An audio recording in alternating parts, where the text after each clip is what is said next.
Craig Smullin, Celeste Patton here. I'm just going to give this about 2 minutes, and I know you don't have a lot of time, neither do I.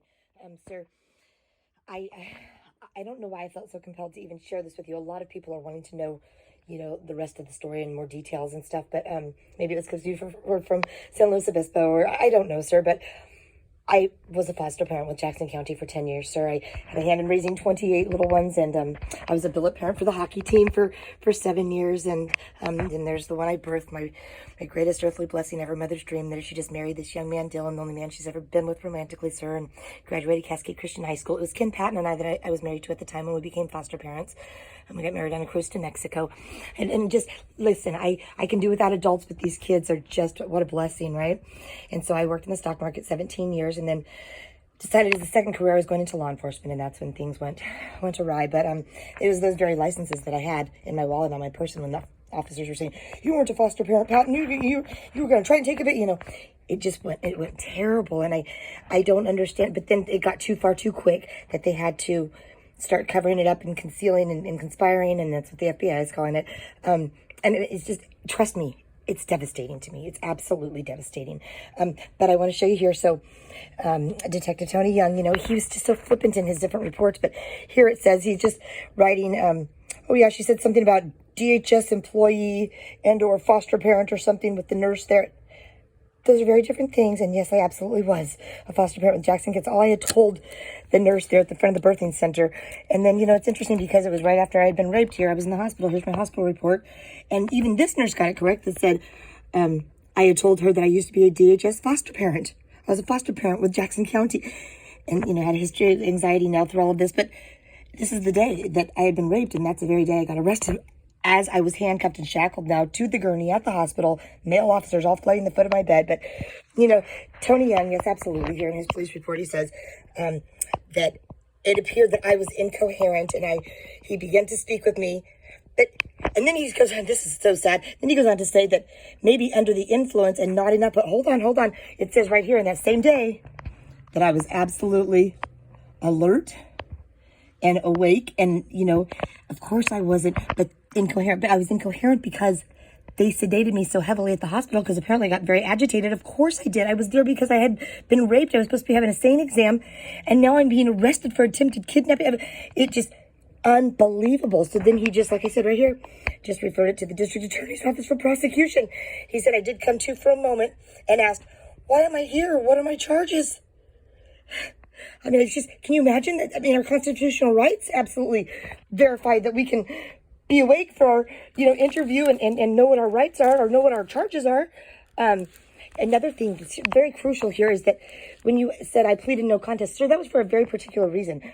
My daughter, the one I birthed, did not want to testify before the grand jury again. She did not want to testify in court. She was very scared. And I knew that Jacqueline Bunick was way over her head. So I thought, okay, I'll just do this no contest. And Nick Geil was absolutely going for it. But long story short, there were so many different videos.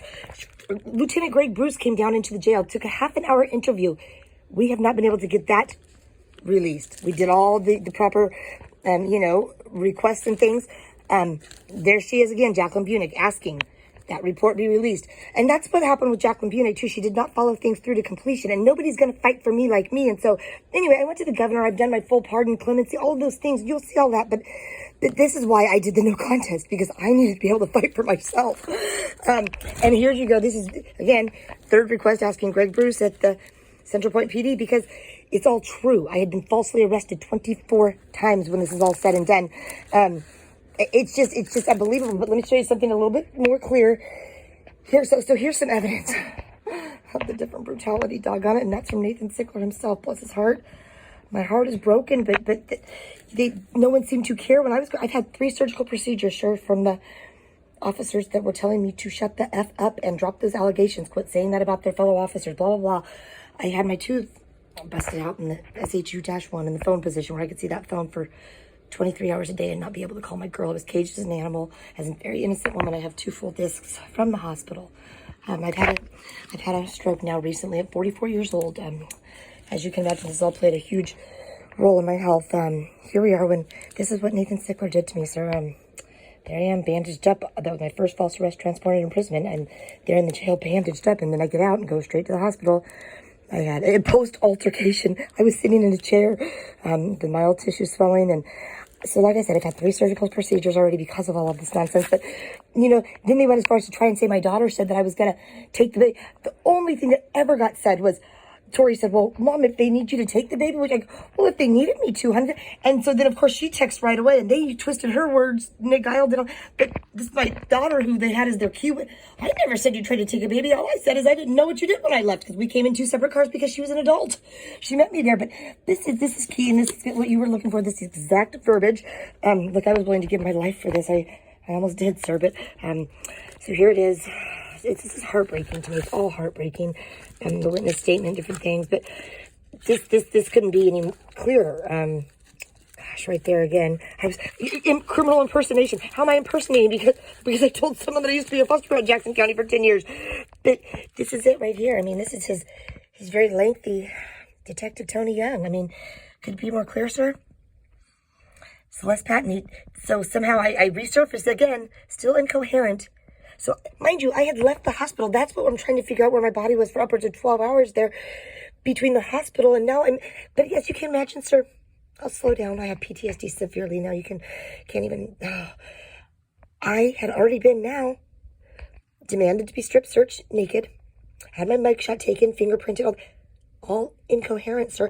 And I'm not making a big deal about that because I was full on sexually assaulted, forced to parade around as a public display pornography. Well, in the basement of that jail because I wouldn't shut the F up about the truth. But it's all these other things that, you know, so there I was. And he tried to briefly speak with Patton at the jail in the basement. It appeared she was incoherent. Why am I incoherent in the jail, sir? I began to speak with, oh, I'm going to start crying again, Patton. And she asked me what her charges were. I decided to not continue interviewing Patton. She was nodding off. Yeah, because I had been so heavily sedated at the hospital again. Hope the sheriff's department is calling me, sir. But probably one of the detectives. They're trying to right their wrongs now. But so then he just sends it on to the district attorney for prosecution. Sir, if that's not enough proof for you there, you know. And again, they're a very star witness saying, I never said you tried to... I'm a Christian, sir. I'm an honest person, and I think that is what is very dangerous to these officers, is that I have clean hands and they don't. And again, 3 surgical procedures, hospital records for days. I had a sprain in my. I'm not even going to go on and on, but sir, this is the biggest thing. Is here this request for these videos. This is Jacqueline Bunick for 2 or 3 years. Requesting for the videos, requesting from Sergeant Snaith. There I am right after the hospital after Sheriff Sickler busted my thumb because I said I was going to go to the media. Anyway, there's the injury reports and things, but, you know, with Sickler, Nathan doggone it, those videos have all been last seen on his desk. They were supposed to be released this day. When was this? You know, 2-3 years ago. Sir, everything I'm telling you is true. It's tragic. But this is the case that I was working with them on, Walden and Henderson. A real kidnapping case. I don't know if you might remember this, sir. It was John Speak. A woman said she went running, got kidnapped, taken into a person's van. He raped her. None of that is true, sir, and I have all the rest of that story. That's what they needed my help on. They called me 50 times. But that got put in the archives. That's a real big story.